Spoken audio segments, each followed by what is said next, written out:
So, you want to play Arrow Mage? Well, you came to the right place. Arrow Mage is one of my favorite decks in all of Yu-Gi-Oh! If you don't know, the premise of Arrow Mage is gaining an insane amount of life points, and then while your life points are higher than your opponent's, you're going to get some amazing effects, and every time you gain life points, you're going to get some amazing effects. So, the whole deck is oriented around manipulating your own life points and using it to your advantage. So, if you don't know, the Arrow Mage archetype has 8 monsters, 2 spells, 3 traps, and 3 extra deck monsters as of October 2022. For all of the Arrow Mage normal main deck monsters, they're going to have effects when you gain life points, something's going to happen, and they're all going to have continuous effects while your life points are higher than your opponent's. A couple exceptions to that, and I'll point them out when we get there. But we're going to go ahead and start with Arrow Mage Jasmine. While your life points are higher, you can do an additional normal summon of a plant monster. It's just a great extender, and then once per turn, if you gain life points, draw a card. I mean, you're going to be drawing all the time with this effect. It is once per turn, but if you have multiple Jasmine, then you can draw multiple cards. Next, we have Arrow Mage Kanaga. If your life points are higher, your opponent's monsters lose 500 attack and defense. And then, once per turn, if you gain life points, target a spell or trap your opponent controls, return it to the hand. So this can deal with some nasty floodgates. Not all of them, but it's such a floodgate-oriented meta right now. This can deal with some nasty things like summon limit, all those things. Send it back to your opponent's hand. Then we have Arrow Mage Rosemary, one of your best main deck monsters. And her effects, while your life points are higher, your opponent cannot activate monster effects during the damage step. This is such a nice ability, and it catches your opponent off guard so many times. And then, once per turn, if you gain life points, target a face-up monster on the field, change its battle position. This comes up. You're going to have a later Arrow Mage monster is Arrow Mage Bergamot, and that's going to let you do piercing damage, so changing opponent's monsters to defense position is actually super critical. Plus, you can also use this effect during the battle step, and if they're attacking with the monster, you can change it to defense. So it's a really nice effect. You're going to have ways to gain life points during your opponent's turn, but we'll get to that later. And next, we have Arrow Mage Bergamot. While your life points are higher, all of your plant monsters do piercing damage, which is insane. Plus, you're going to have huge tanks like Bergamot, because if you gain life points, this card gains 1,000 attack and defense. There's a lot of really great ways to buff Bergamot in this deck, and you're just going to do some insane piercing damage with this card. And yes, I know it's level 6, but there's going to be ways to special summon it out. Next we have Aroma Jar, which is definitely the strangest card in this archetype, because it's totally different from all the other cards, but it is an aroma card by card name.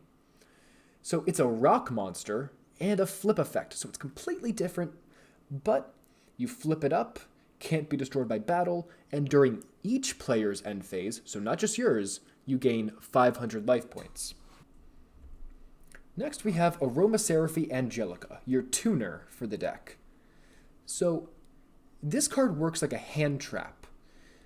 You can target an aroma monster in your graveyard, send this card from your hand to the grave, and gain life points equal to its attack. So if you have Bergamot in your graveyard, send this from your hand to the grave, gain 2,400 life points. And then while your life points are higher, and you control an aroma monster, special summon this card from the grave, and then you banish it when it leaves. This is a really good effect. You get Angelica to the field, you use it for a synchro summon or your link summon, and then you could special summon it right back to the field. It's an amazing extender, and it's one of the best ways to gain life points during your opponent's turn, because since it's a hand trap, it can be used on either player's turn. So next, we have Arrow Mage Laurel, which is another tuner that you can use, even though it's not listed as a tuner, and you'll see why when you read her effect. If your life points are higher, special summon this card from your hand.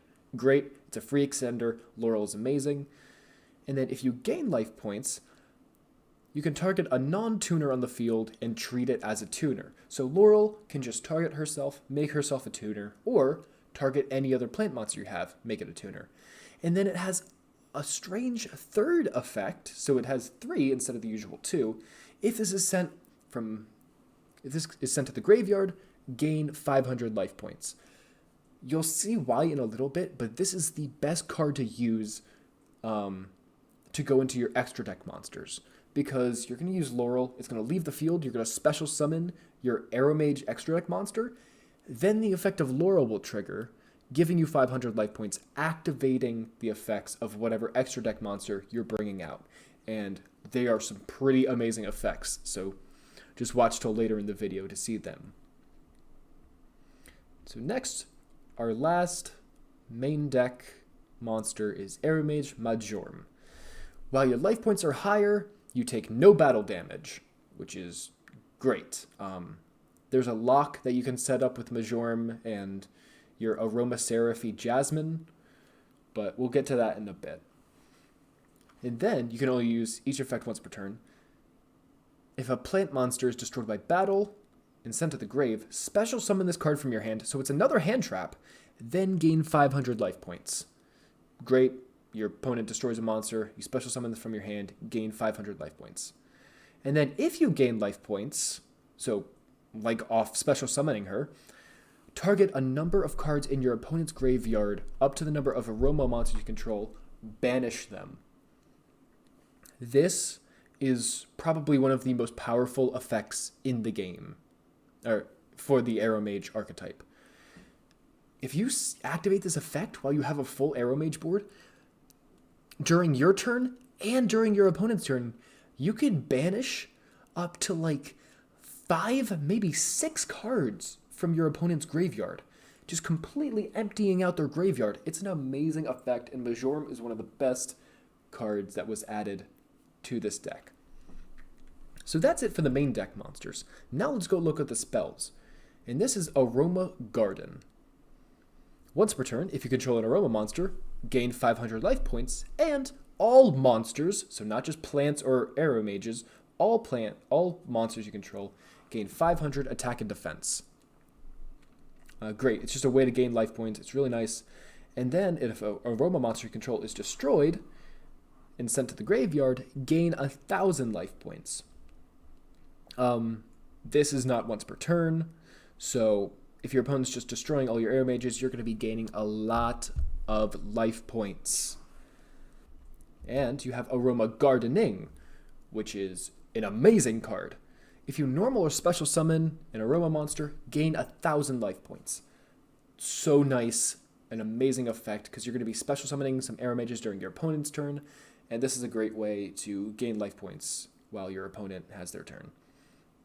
And then, probably one of the best effects that this deck can offer, while your life points are lower, special summon an aroma from your deck. So when your opponent declares an attack and your life points are lower, special summon an aroma monster from your deck, which triggers the first effect of gardening. So you special summon an aroma from your deck, then you gain 1,000 life points. And that gaining of 1,000 life points triggers the effect of whatever aroma you special summoned. So, I mean, if your opponent is swinging and you use this effect, you can special summon out Bergamot, use the effect of Bergamot from the life gain, and you could get a 34 beater on the field. And if you have Garden on the field, it's a 39 beater. So it's a great way to stop your opponent from doing some massive damage. And now for the trap cards. You have Humid Winds. This is a continuous trap. They're all continuous traps, by the way. Pay 1,000, add an aroma from deck to hand. Nice, simple, and then if your life points are lower, you can gain 500 life points. Humid Winds, it's a really great way.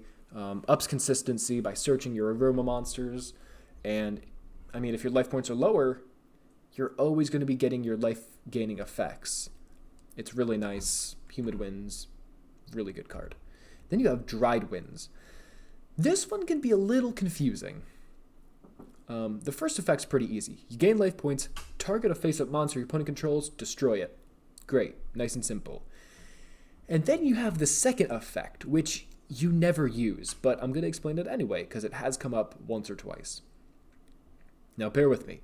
If you control an aroma monster, and your life points is at least 3,000 or higher than your opponent, you can pay life points equal to the difference, destroy face-up monsters your opponent controls whose combined attack is less than or equal to the life points you paid to activate it.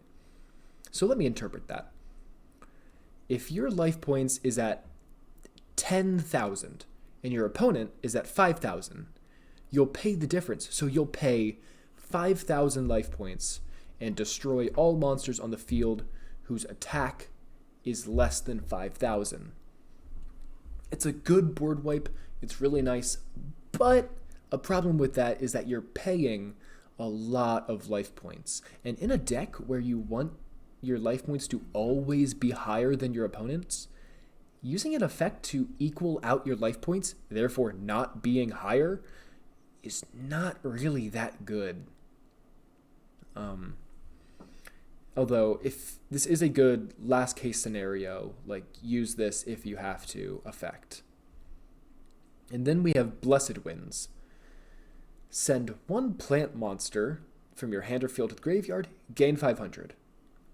Target a plant monster in your graveyard, shuffle it into the deck, gain 500. And then pay 1,000 life points, special summon an aroma from your grave. You can only use one of the effects per turn. I don't even think I need to explain why special summoning any aroma monster from your graveyard is an amazing effect. This would trigger the effect of Aroma Gardening, gaining 1,000 more life points and replacing the life points that you paid to activate the effect. You pay 1,000, special summon Aroma. If you have Aroma Gardening, you get that 1,000 right back, and gaining that life points will trigger the effect of all your Arrow Mages on the field. So, yeah, that's it for the main deck cards. And now, let's go to the extra deck. Our first Synchro monster is Aromaseraphy Rosemary. It's a level 5 Synchro with generic materials. While your life points are higher, all plants you control gain 500 attack and defense. So combined with Aroma Garden, all your monsters are getting buffed by 1,000, which can be, that adds up. And then, once per turn, if you gain life points, target a face-up card your opponent controls, negate its effects till the end of the turn. It's a negate. It's really good. It's the only negate that this deck has, and I would love to see Konami add some more negates so it can keep up with the negate meta, but it's a nice card. And then you have Aromaseraphy Sweet Majorum. This is your best Synchro monster. Of the two, but amazing. While your life points are higher, your opponent cannot target plant monsters you control with card effects. This by itself would make it worth playing. Just making your cards immune to targeting effects. It's amazing. And then, if this card is special summoned, you can add one of the Winds traps from your deck to your hand. Making the Winds searchable is exactly what this deck needed when this was released in the third wave of support in 2019. You can add Blessed Winds. And, that's the one you're going to add most of the time. But Humid Winds and Dried Winds are also amazing things to search. And then, for its third effect, if you gain life points, target a card, destroy it. It doesn't get much simpler than that. You have so many ways to gain life points during your opponent's turn, so you're going to be able to trigger this off every single turn. And then, for our last card, we have Aromaseraphy Jasmine. You're linked to taking 2 plant monsters, and if anything, this is going to be the card that most people recognize, because it's just a really good generic plant support. So, people are going to be playing this in Traptrix, Rika, Sun Avalon. You see Aromaseraphy Jasmine just about anywhere you're playing plant monsters. If your life points are higher, this card and any plant monster it points to cannot be destroyed by battle. So this is the lock I was talking about with Aramage Majorum. Aramage Majorum says if your life points are higher, your monsters don't take any battle damage. And Jasmine says they can't be destroyed by battle. So if you get both on the field, you have a lock where this card and any card it points to can't be destroyed by battle and you take no damage. So that's a really nice combo to keep in mind. Then you contribute one monster this card points to, special summon a plant from your deck in defense position. Any plant monster you want. It does not say Arrow Mage. So you contribute this and go into some insane plays. If you wanted to bring out some Rika cards, if you wanted to bring out Generator Mardell, you can do some insane things with this. And then, once per turn, if you gain life points, add a plant monster from deck to hand. Once more, it's not saying Arrow Mage, not saying Aroma, just a plant monster. Searching literally any plant monster and special summoning any plant monster is why this card is so versatile. Sorry, I tried to get through that as fast as possible, but those are all the cards in the Arrow Mage archetype as of October 2022. So, if you guys have any questions about this deck, please let me know in the comments. And if you would like to see my deck profile for this, you can click the card up in the corner. And if you would like me to explain a different archetype, please let me know. I would love to make this a series and just explain a bunch of different archetypes because I love to help people learn this game. It is such a fun game, but unfortunately it's extremely complicated. So having some people help is always nice. But if you like this video, please drop a like and please consider subscribing. We are almost at 250 subscribers, which is actually insane. So thank you guys so much for watching, and I'll see you next time. Peace.